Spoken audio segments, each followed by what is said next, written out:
phylum Aschelminthes. Aschelminthes or Nemathelminthes.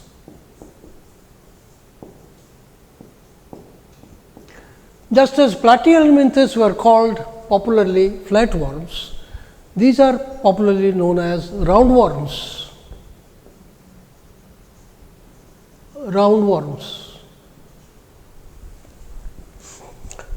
And these are also endoparasites.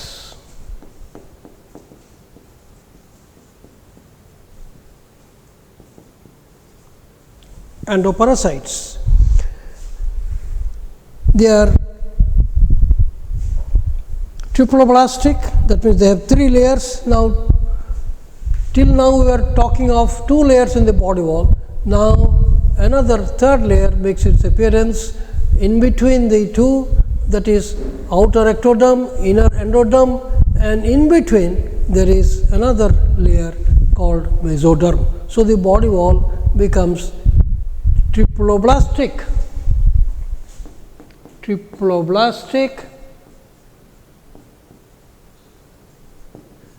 They are triploblastic and pseudocoelomate. Those who possess a true coelom, they are called coelomate. Those who, this is pseudocoelomate, means pseudo meaning false. So, their body cavity is a false coelom. True coelom is mesodermal in origin, false coelom is the remnant of, it has its origin from blastocele. So, such a coelom or body cavity is said to be a pseudocoelom. Now, so they are also cylindrical, they possess elongated body, that is cylindrical, and body is again unsegmented, but these are bilaterally symmetrical.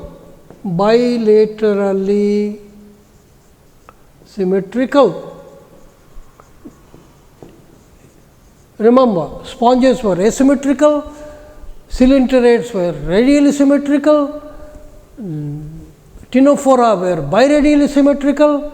Now, these are bilaterally symmetrical.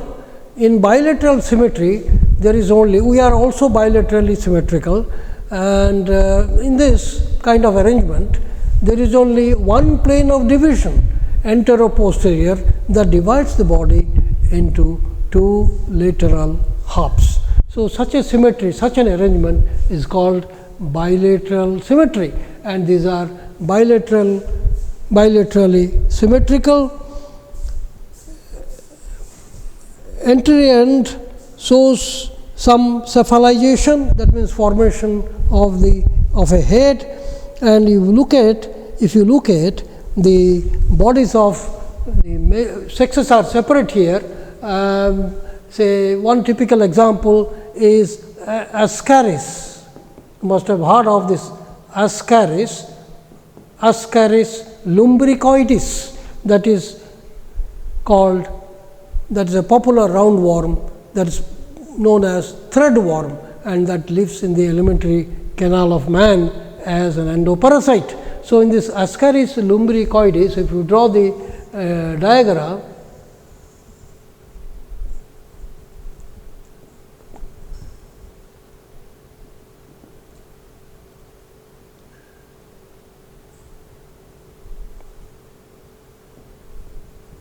this is the gonopore, is the anus, is the excretory, is the mouth, this is the anus.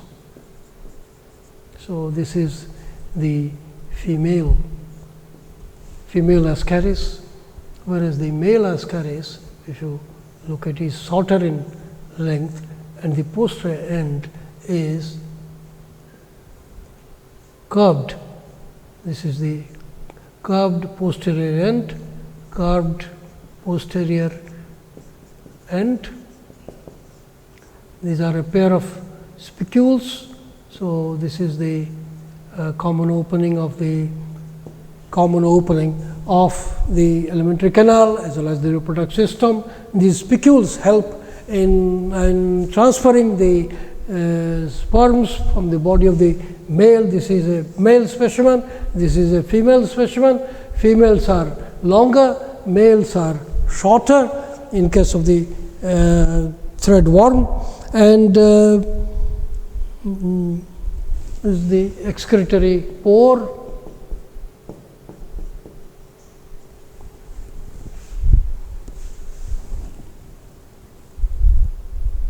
And this is the female pore, female gonopore.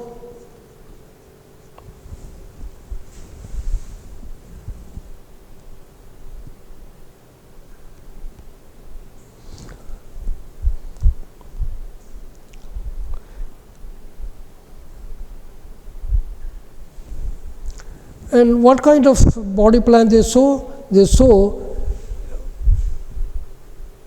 pseudocoelomate. Coelom is present, so they show the body form is tube within a tube, tube within a tube body plan. That means the outer body is one tube, inner alimentary canal is another tube, in between there is the pseudocoelom, but then this kind of body form is said to be a tube within a tube body form. Now, one example I have given, that of Ascaris. Another example can be the pinworm. This is called threadworm, Ascaris. Another example is pinworm. The zoological name is Enterobius vermicularis. Enterobius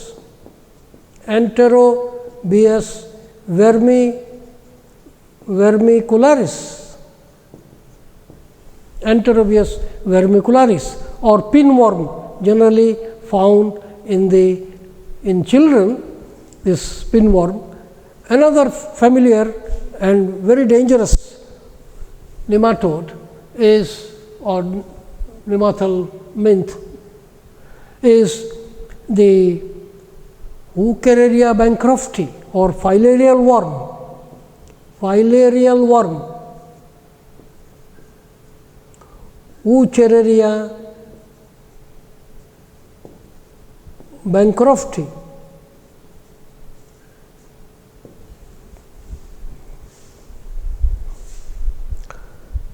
Next we come to phylum Annelida.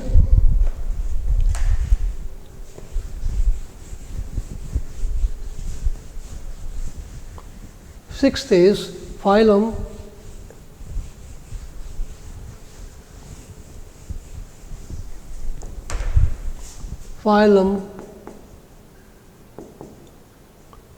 Annelida.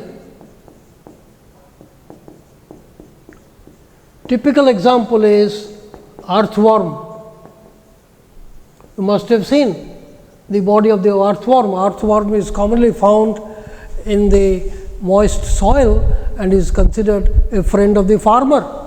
Now, this you must have seen the body of the earthworm, how it is elongated, tubular, and the body is divided into a number of divisions. These divisions all alike. With the help of a lens, if you observe the body is appears to be divided into a number of segments or divisions.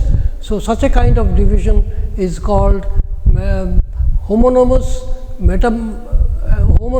metamerism. So, it is metamerically segmented that into a number of metameres or divisions, and since the divisions are all they appear similar, it is called homonymous.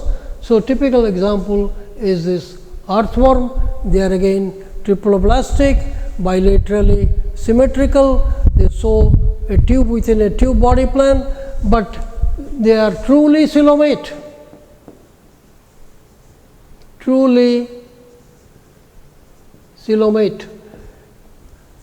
So, what is a true coelom? A true coelom that has its origin from mesodermal. So, any coelom that has its origin from the mesoderm is said to be a true coelom. Again, this can be of two types, depending on its origin. It can be cygocilic, that means when the middle layer splits, the mesoderm splits and a cavity appears at the center, then that kind of coelom is called a cygocoelom or schizocoelom, and the other is enterocoelom or enterocilic. Now, this enterocoelom originates as pouches from the endoderm. Here mesoderm does not split, the endoderm, from the endoderm pouches are formed, and these pouches form the space between the body wall and the alimentary canal. So, such a coelom is called an enterocoelom, to which all higher animals, including us, we also belong. We also have such a coelom, that is called enterocoelom. Another characteristic feature of these earthworms or these annelids is the presence of setae or chaetae. The setae or chaetae, because they live inside the soil, they live in burrows of the soil. So, for helping them in locomotion, upward and downward locomotion in the cylindrical burrow, the setae or chaetae, they are projections, microscopic projections, they are present in the body wall, and they help in the upward and downward movement inside the burrow. So, this setae and chaetae, presence of setae or chaetae is characteristic of annelids. Their excretory organs typically are called nephridia. They have a type of excretory organs that are called nephridia. Sexes may be separate or may be combined. May be separate or may be combined, and in this case the sexes are combined. That means the earthworm is hermaphrodite. One example was this earthworm. Another example is leech. Must have heard of leech or leeches. They are commonly found in the ponds and lakes and also in the marine environments. Leech or Hirudo medicinalis.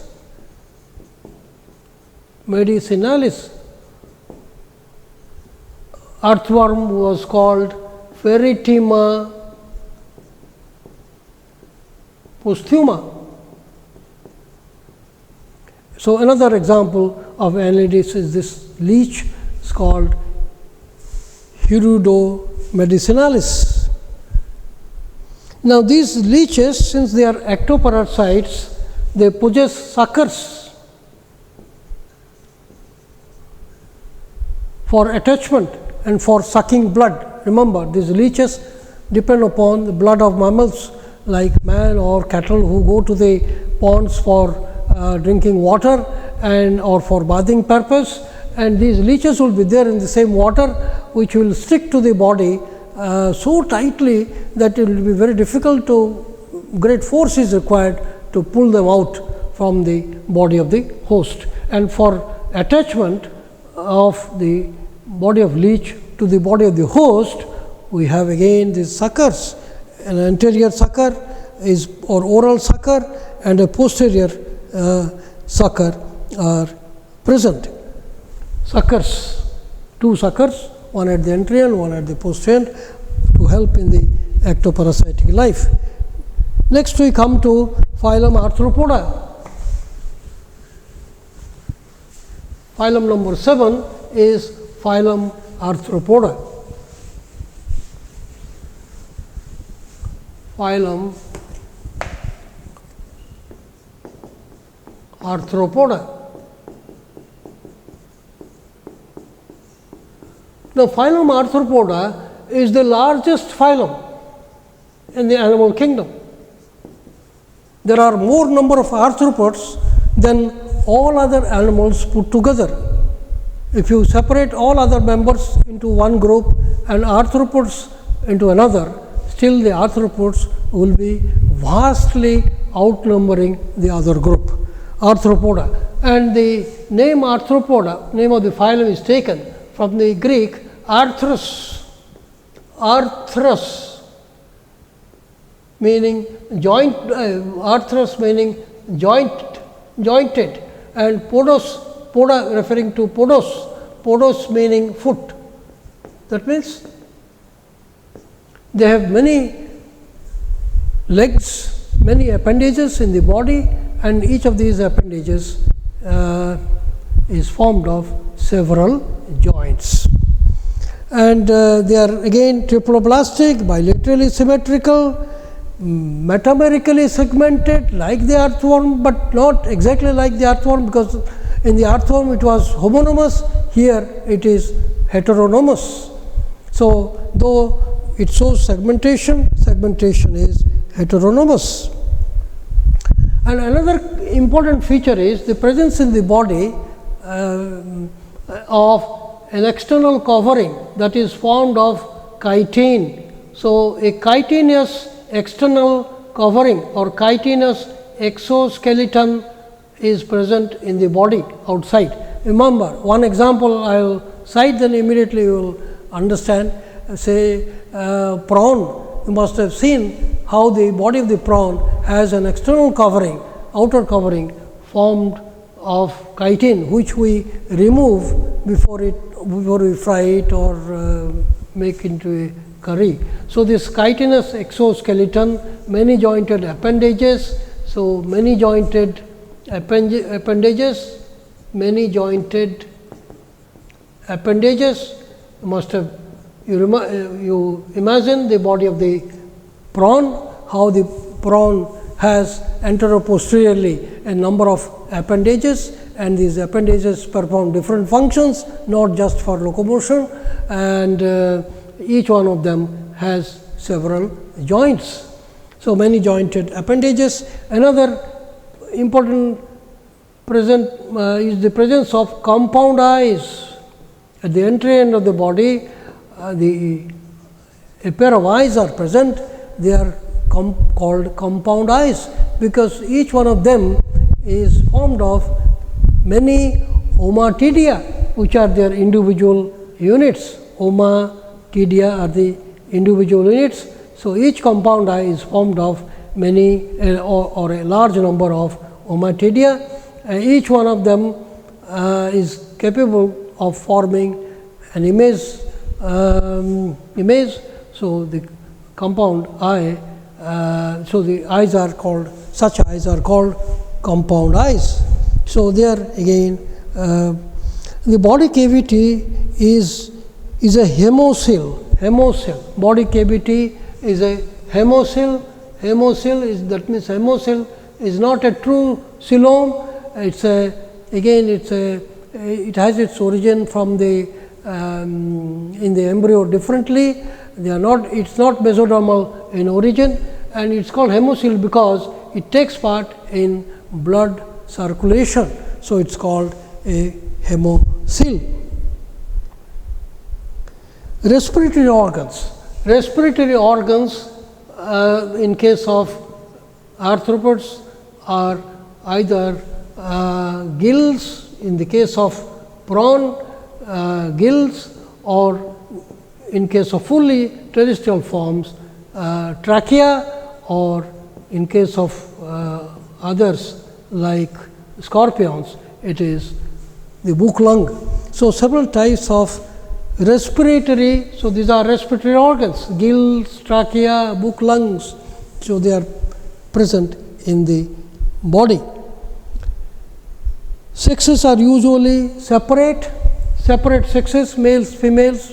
If you can distinguish next time when you go to purchase prawn from the market, you try to differentiate whether it is a male specimen or a female specimen. Easily you can do it from a number of legs present in the head, very long, so easily that distinguishes the male from the female. So, and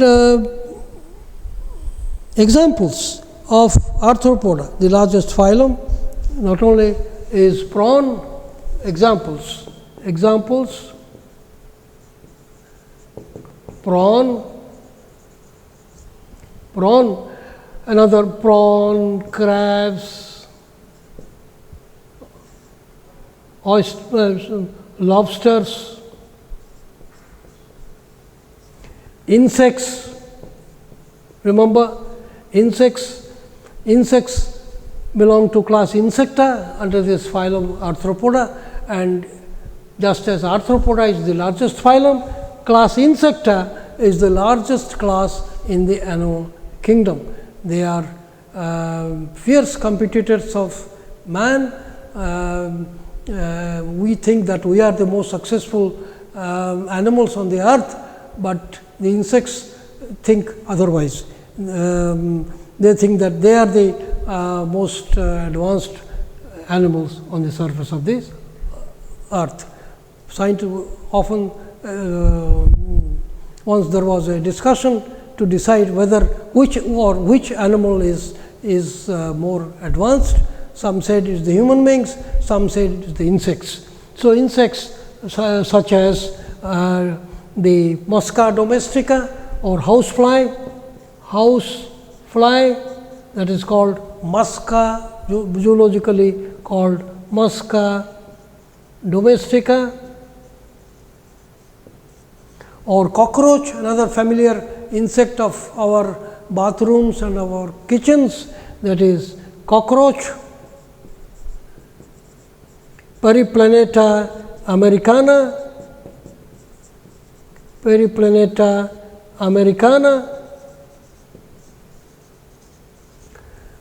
Another example is the centipedes and millipedes.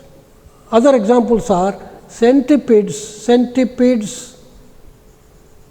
and millipedes. You must have also observed them either in the households living in crevices or in the gardens. Now, centipedes, one example is Scolopendra.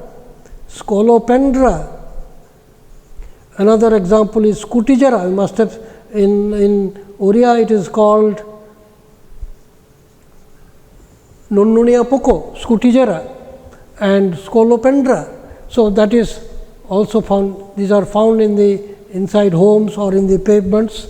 Another is so these are called centipedes. And millipedes, you must have observed reddish colored elongated structures found often in the gardens. These are one millipede is this Jullus. Now, this Jullus is reddish colored, somewhat long, and it possesses two pair of appendages per body segment.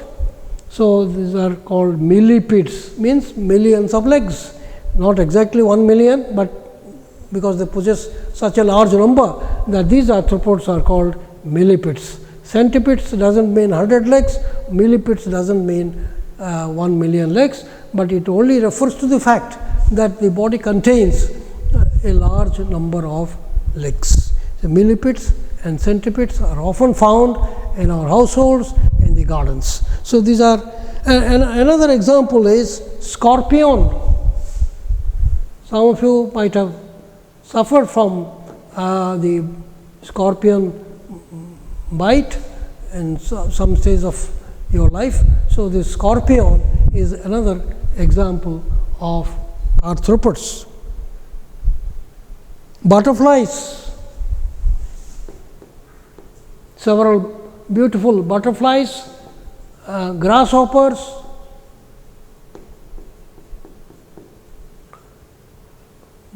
bees, wasps, honeybees, wasps, all these are examples of phylum Arthropoda, which is undoubtedly the largest phylum in the animal kingdom.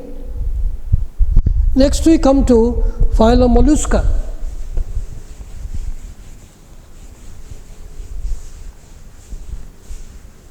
number 8 is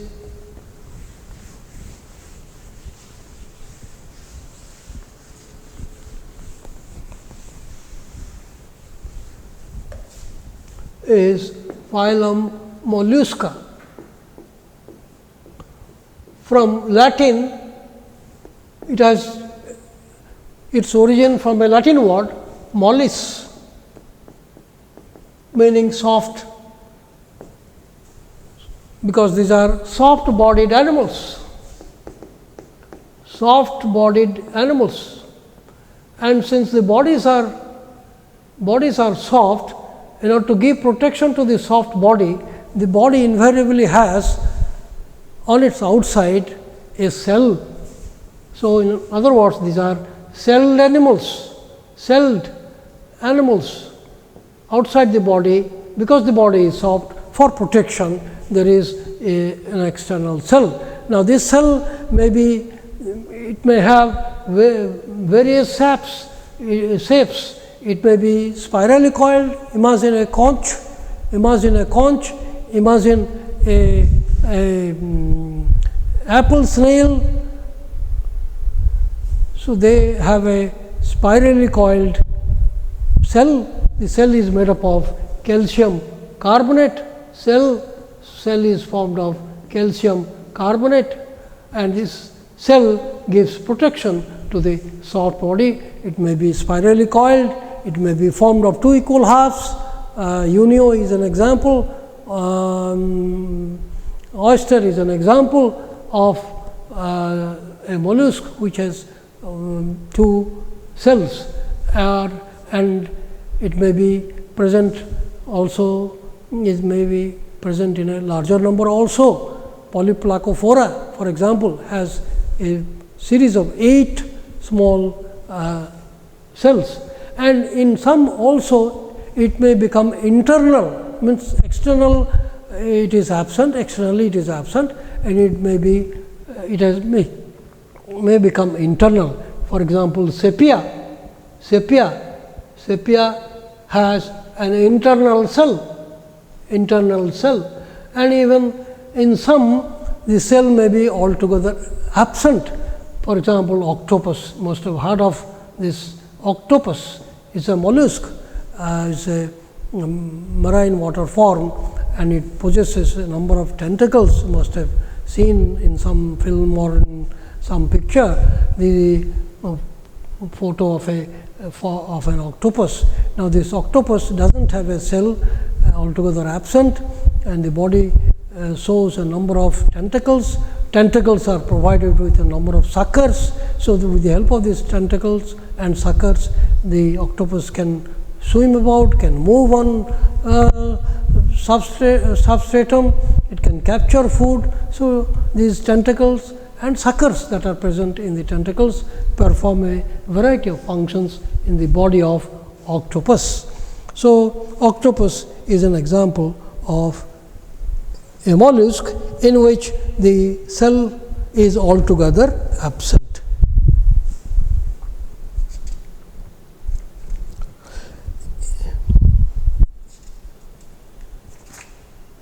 Then we come to the phylum Echinodermata.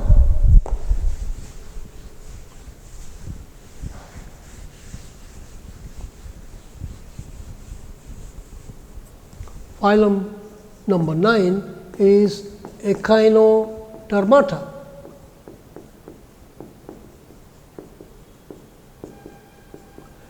From echinus, meaning spine, these are called spiny skinned animals. Spiny skinned, number of spines are present in the outer covering. So, they are called spiny skinned animals, and members of this group are exclusively marine. They are exclusively marine. That means, they are all found in the sea only. So, exclusively marine, and they are again bilaterally symmetrical. But imagine the starfish.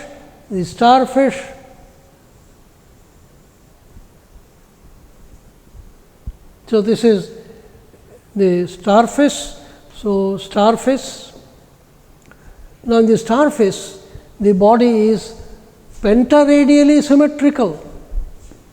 That means, it has 5 arms, 1, 2, 3, 4, 5. So, 5 arms, pentaradial symmetry they possess. Pentaradial symmetry. So, this is a starfish. Of course, it is called a starfish, but it is neither exactly star-like nor it is a fish, but the popular name is that it is a starfish. And in the arms you find this number of spines. So, these are spines. So, that is why they are called spiny skinned animals, and they are the animals as a group closest to our group, that is phylum Chordata. And development, success, etc. And they possess a system of, again, that is called the ambulacral system. Ambulacral system. In this ambulacral system, again, they are bottom living. They actually live at the bottom of the sea, and they are not very, they are neither sessile nor very free swimming. So, mostly they are confined to the bottom. So, again, food and a current of water enters carrying dissolved oxygen and food into this ambulacral system. So, this ambulacral system or water vascular system is characteristic of the echinoderms. Examples of echinoderm, not only is the starfish or asterias, but also sea lilies, then holothuria, that is holothurians, sea cucumbers, samudra kakudi they are called. Sea cucumbers also are examples of echinodermata. Sea urchins, brittle stars. So, number of examples of sea lilies, sea cucumbers, sea urchins, starfish are examples of echinodermata. As a group, it is closest to phylum Arthropoda, and the coelom here is enterocoelic like the chordate. So, it is considered the closest group, closest to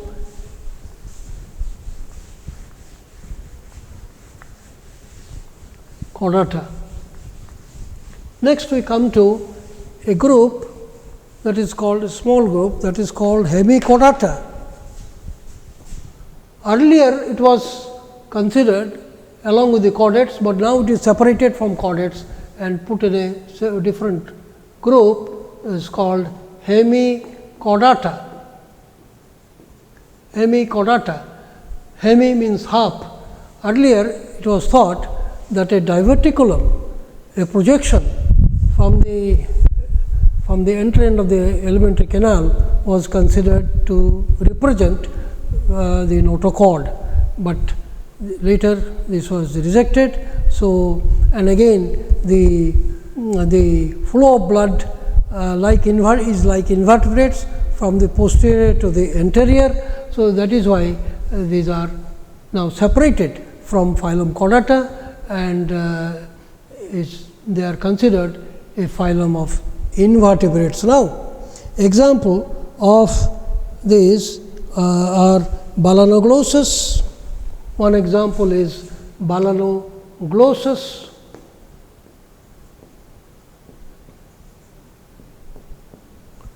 Balanoglossus or Secoglossus is another example. These are again marine. They live in burrows in the in the substratum. So, next we come to phylum Chordata.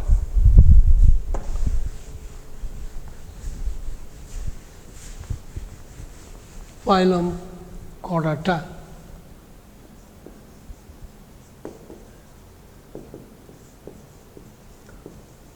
Now, phylum Chordata is the phylum to which we also belong. Now, chordates, members are called chordates, and these chordates have three primary distinguishing features. Now, what are these three primary chordate characters? One is the presence of a dorsal tubular nerve cord, dorsal in position, tubular in shape, and nerve cord, dorsal tubular nerve cord. Second is presence of a notochord.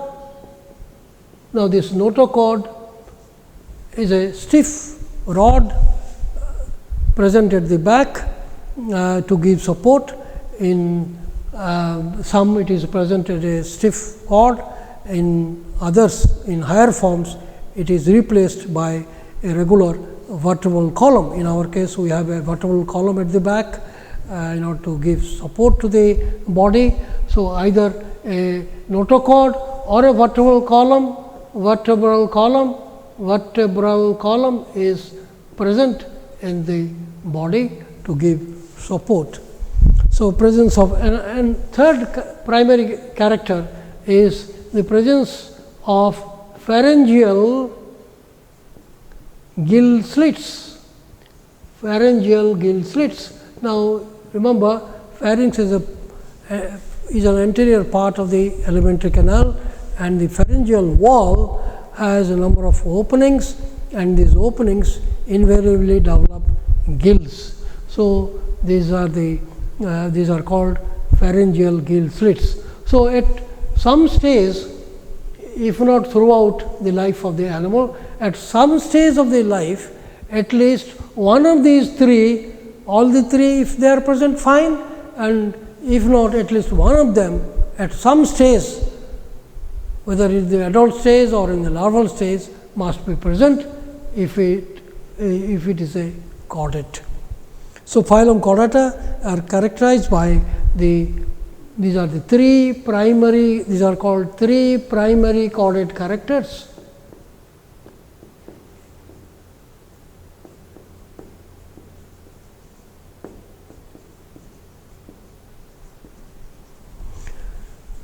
Besides, there can be metamerism. That means, when the body is divided into a number of segments anteroposteriorly, the body is said to be segmented, but in case of earthworm, it was homonymous and ring-like homonymous. But in case of chordates, though this metamerism is seen, it is not seen externally. See, we also show metamerism, but in our case, metamerism is seen inside the body, in the blood vessels, in the nerves, in the ribs, so muscles, in the vertebrae. So, we find this metamerism in our case inside the body. So, it is in our case it is called internal metabolism, and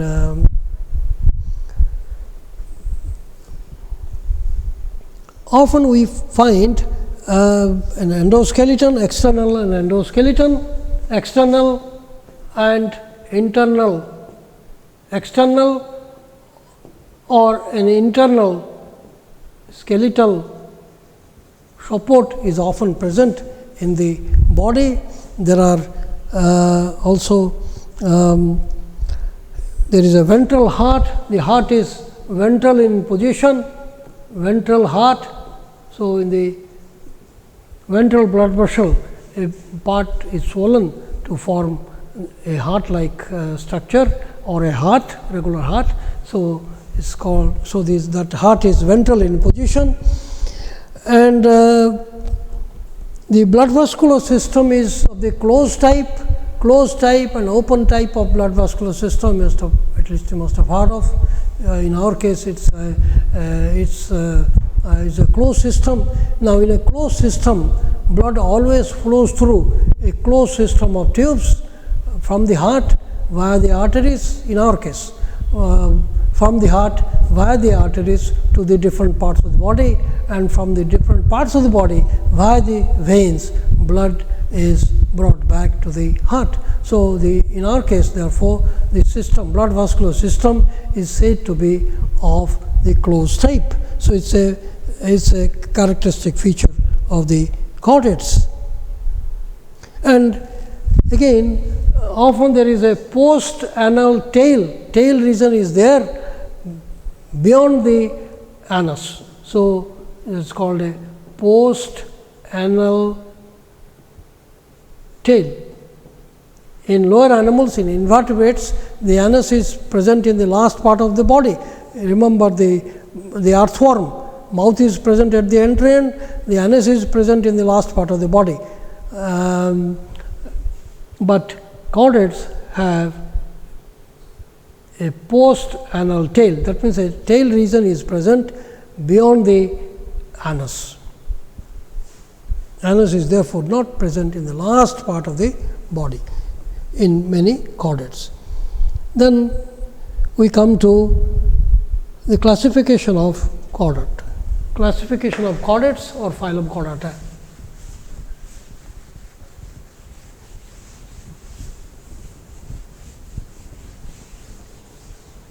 Phylum Chordata. Phylum Chordata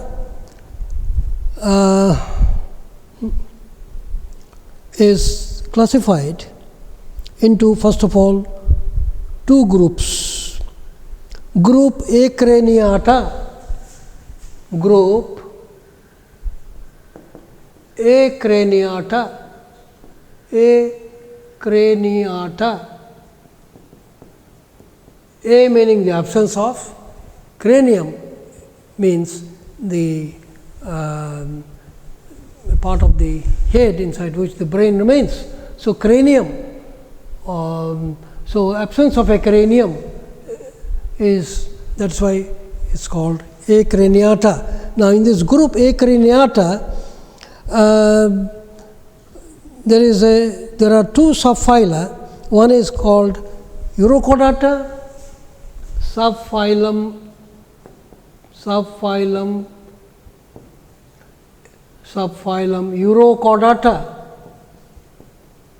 Urochordata, referring to the fact that the notochord is present in the tail region. Uros referring to tail. So, the notochord is present in the tail region in these animals. That is why they are called Acraniata. And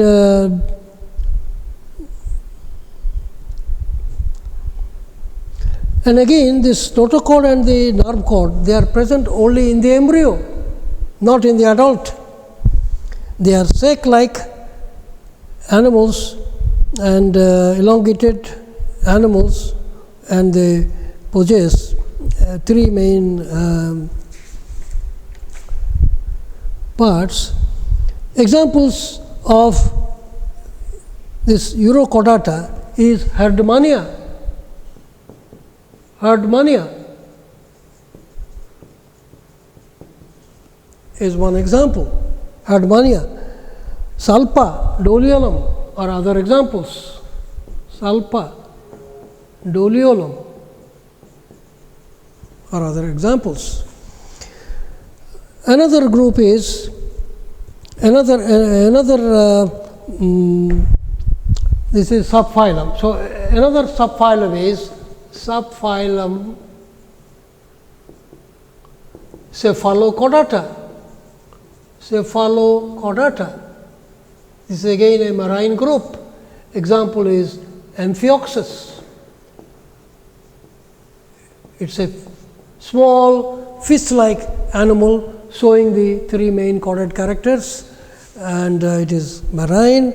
Example is Amphioxus. amphioxus or branchiostoma, phylum Cephalochordata. Now, together these Urochordata and Cephalochordata are known as Protochordata.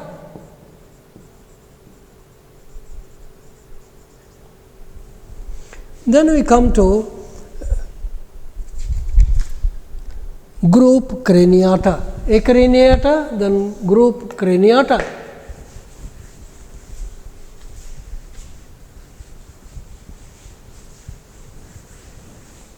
Group Craniata, presence of the cranium or skull. So, Craniata. Now, this Craniata has one subphylum Vertebrata, to which we belong. Subphylum Vertebrata,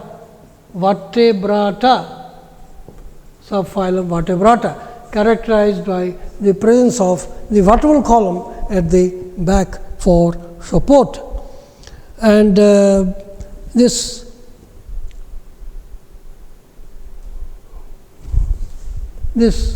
group Craniata has two divisions, Agnatha, division Agnatha, and division Gnathostomata.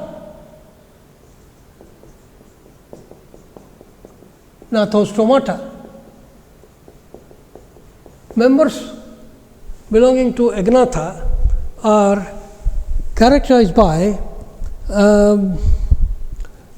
the absence of true jaws. They are considered earliest vertebrates without jaws and paired appendages. You see, we have paired appendages. Fish also has paired fins as appendages. So, such appendages are absent. They are earliest vertebrates and they are without also true jaws. That is why they are put in the division Agnatha. Example is cyclostomes. One class Cyclostomata, class Cyclostomata, and group is called and the members are called cyclostomes. Cyclostomes are all marine, primitive vertebrates. Body is fish-like, but they are not fish, and scales, which are so characteristic of fish, are absent. Scales, swim bladder, cloaca, etc., they are all absent. So, they appear like fish, but they are not fish. And example is Petromyzon, Cyclostomata, or cyclostomes is the name of the group. Example is Petromyzon. Another is Myxine or hagfish,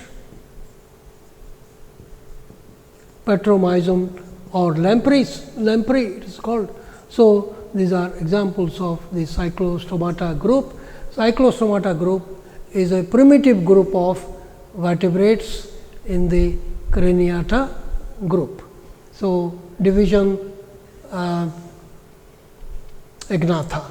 Then we come to Gnathostomata, to which we belong. Now, Gnathostomata possess true jaws. Upper and lower jaws are present in the mouth in order to chew food. So, true jaws are present. Paired appendages are present, like in our case, because we are also Gnathostomata. So, true jaws are present in the mouth, and paired appendages are present. Notochord replaced by vertebral column, as we all have, and respiration occurs either by gills, as in the case of true fish, or as in case of terrestrial animals, by lungs. So, they have gills or lungs as respiratory organs, and sexes are usually separate. Male and female sexes are present, and development is direct or indirect. Now, this Gnathostomata division contains two superclasses.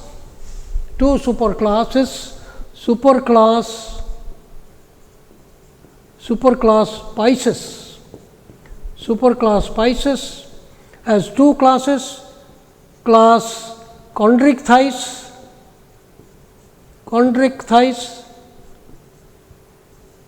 and class osteichthyes. Chondrichthyes includes cartilaginous fish that have a cartilaginous endoskeleton. They are called, that's why, cartilaginous fish. Osteichthyes are bony fish. The usual fish that we eat are the bony fish that belong to osteichthyes, whereas chondrichthyes, cartilaginous fish, normally we do not eat. Some people somewhere perhaps eat them. Example is scoliodon or dogfish, because of the shape of the mouth, which is shaped like that of a dog. So, dogfish. Another is pristis or sawfish. Another is torpedo. Torpedo, must have heard of electric ray. Electric ray, they give a shock if you enter the water. Electric ray. So, these are examples of chondrichthyes, whereas examples of osteichthyes are the true fish that we eat almost every day. The examples are rohu. Rohu is one, and katla is another. These are, rohu means rohi, katla means bakur. So, these two fish, they form delicious dishes. So, they belong to the class osteichthyes. Then next we come to superclass. This is superclass Pisces. Then we come to superclass Tetrapoda. Superclass Tetrapoda, and this Tetrapoda superclass contains 4 classes. What are these 4 classes? The 4 classes are amphibia, to which frogs and toads belong, which live in 2 kinds of environments, water as well as on land. They live on land. Even those who live on land, they go to water for laying eggs. So, amphibia. Then we have reptilia. Reptilia, all snakes or reptiles. Reptilia is from reptilis, meaning it refers to a mode of locomotion that's called ghusuri chaliwa. That means this is a kind of movement in which some part of the body is always in contact with the ground. So, reptilia, amphibia, frogs, toads, etc. Reptiles include snakes. All the different types of snakes that are present belong to reptilia. The wall lizard, Hemidactylus, wall lizard, Hemidactylus, and another example is crocodile. So, crocodile, all these are reptiles. They have an external covering of dry epidermal scales or bony plates, and heart is, and they are all now these amphibians, reptiles, they are called poikilotherms or cold-blooded animals. That means their temperature, the blood is, it doesn't mean that the blood is cold, it means only that their body temperature is variable. So, they depend upon the external sources of heat to maintain their body temperature, whereas the other group is say aves and aves. Birds belong to the class aves.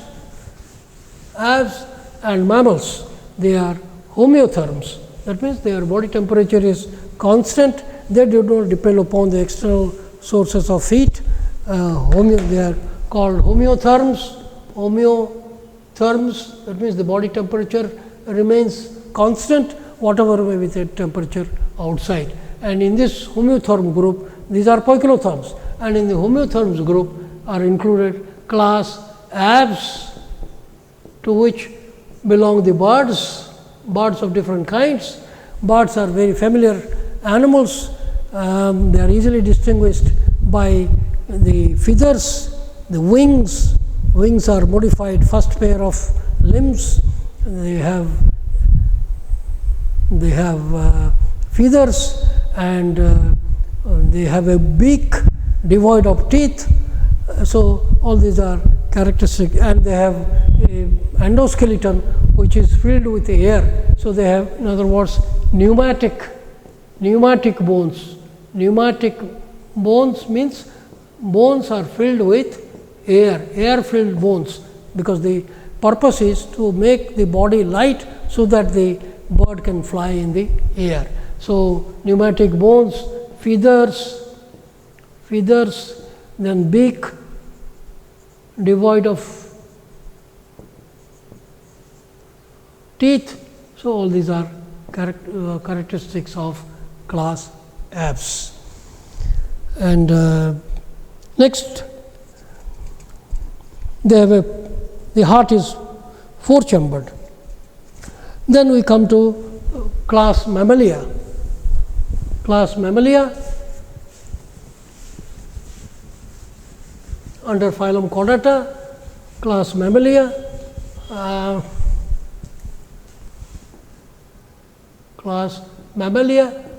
and Mammalia class is characterized, the name is given from the mammary glands, which are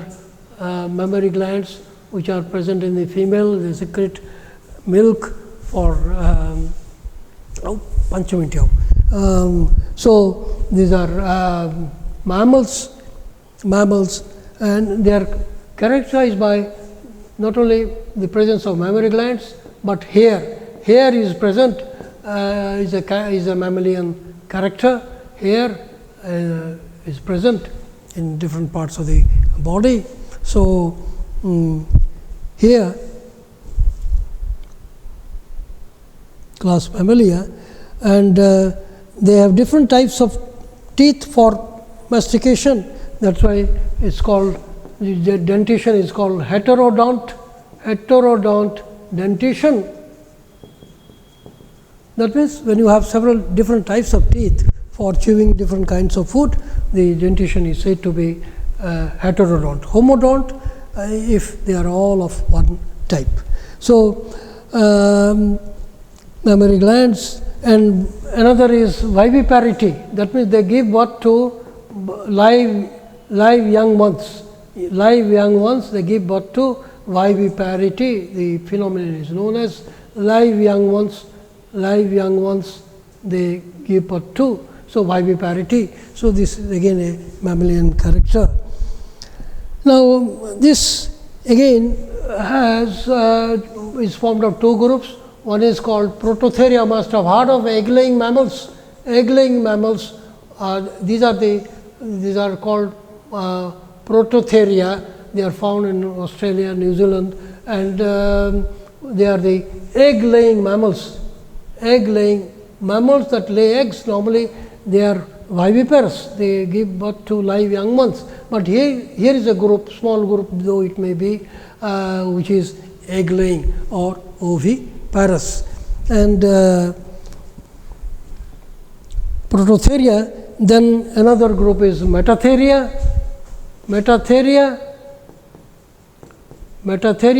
to which belongs kangaroos. Metatheria found in Australia, and this Metatheria is characterized by the presence of a marsupium. So Metatheria Then we have eutheria. The last group is eutheria. Now, in this eutheria, there are not only mammary glands, well-developed teats. Corpus callosum is a part of the brain, is a nervous tract that joins the two cerebral hemispheres in order to maintain a balance between the left and right cerebral hemispheres.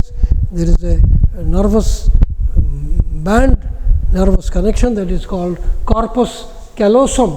That is, corpus callosum is present in this eutheria group, provided with and this eutheria has 16 orders. 16 orders. Just I'll tell their names. One is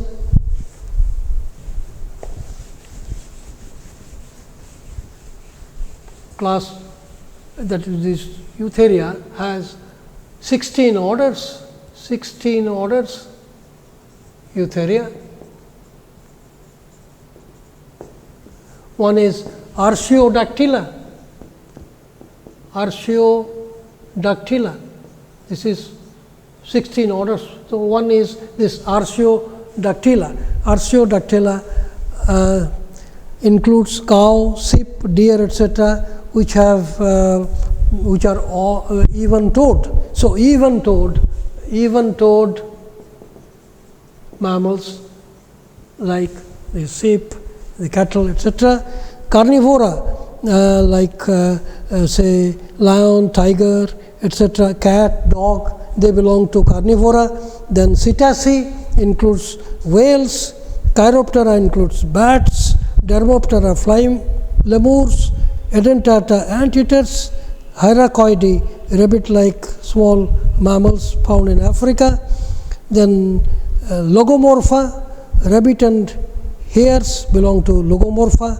Perissodactyla, horse, zebra, rhino, they belong to odd-toed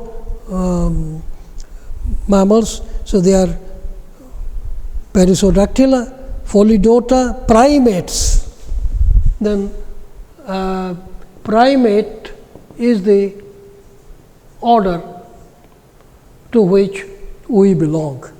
The monkeys and man belong to the order primates. Proboscidae, elephants, rodentia, rats, sirenia, dugong and manatee, tubulidentata, small pig-like animals. So, there are about 16 orders in the eutheria group.